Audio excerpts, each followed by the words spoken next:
धन्यवाद ताई. शिक्षकांना शक्यतो ऐकायची सवय नसते, ऐकवायची सवय असते.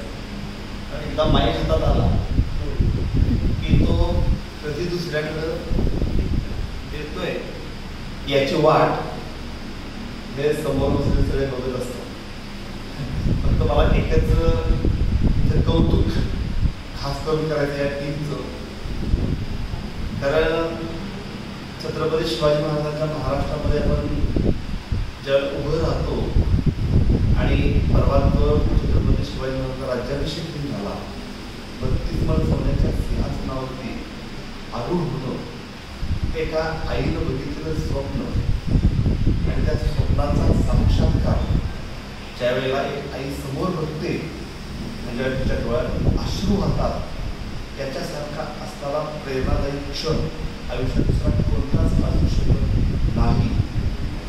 आपल्या पत्नीच्या प्रेमासाठी कदाचित ताजमहाल उभे करणारे कित्येक होऊन गेले, पण या महाराष्ट्राच्या मातीत स्वतःच्या आईच्या स्वप्नासाठी सह्याद्रीच्या दऱ्या ढगांमधल्या मावळ्यांना एकत्रित करून रक्तानं आणि घामानं त्या हिंदवी स्वराज्याचं स्वप्न साकार करून त्या जगत जननी आईला प्रेमाचं, आपुलकीचं आणि काहीतरी केल्याचं सार्थक ज्या महाराष्ट्राच्या भूमीमध्ये निर्माण झालं, त्या शिवछत्रपतींच्या महाराष्ट्रामध्ये आपल्याला ज्या वेळेला आपल्या समोर एवढं सुंदर अशा प्रकारचा कार्यक्रम इथं सांगितला जातो.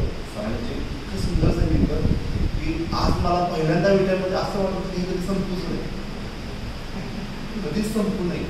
मला बोलायची अजिबात इच्छा नव्हती, फक्त मला ऐकायचं.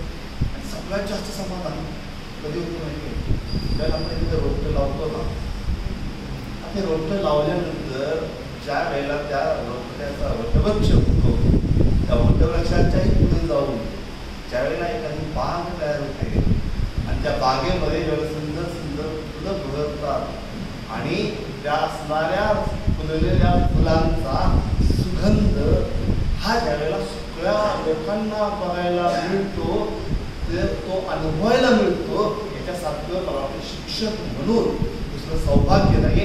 सौभाग्य मिळवून देण्याचं काम धनश्रीनं केलं, प्राऊड ऑफ यू धनश्री. खरोखर मला माहीत पण नव्हतं आज धनश्री आहे इथं.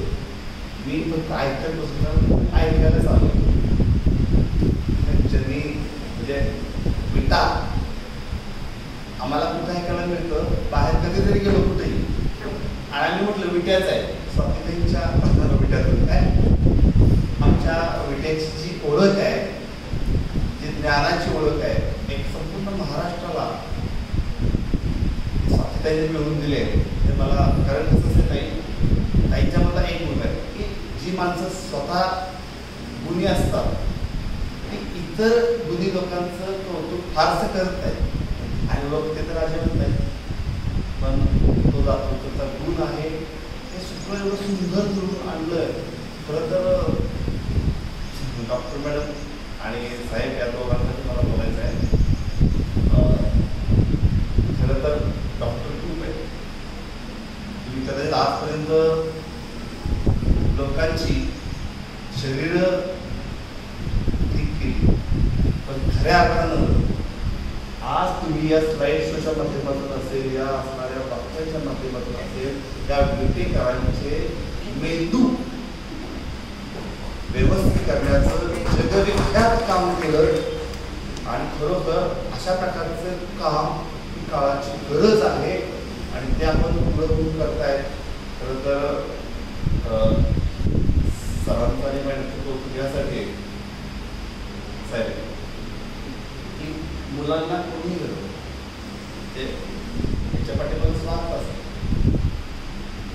कधीतरी आम्हाला हे काठी बनतील, कधीतरी आमचं नाव उंचावतील, आमची कुठंतरी परंपरा पुढं चालू ठेवतील.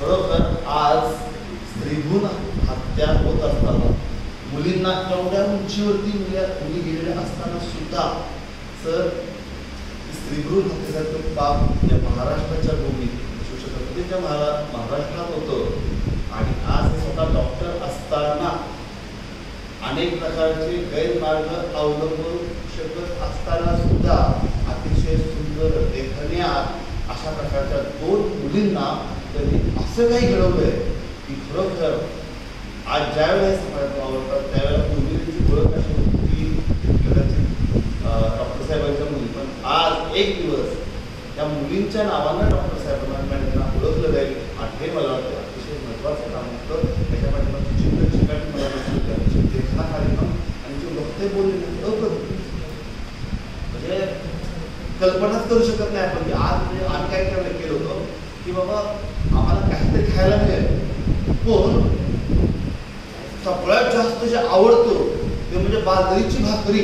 म्हणजे आयुष्यात सगळ्यात जास्त आवडते बाजरीची भाकरी आमच्याकडे आम्ही मराठी लोकांना. त्याच्यासोबत काय तर दही आणि ठेचा आणि त्याच्याबरोबर काय तर थंडगार शेतातली हवा आणि अतिशय सुंदर असं झाड आणि त्याच्या खाली आपण बसलो आणि समोर अशा प्रकारचे पक्षी वगैरे फिरतायत बघतायत. त्याच्यापेक्षा सुंदर काय असू शकतो. धन्यवाद. एवढंच सांगतो. तुम्हाला एक घोषणा द्यायची परवानगी द्या.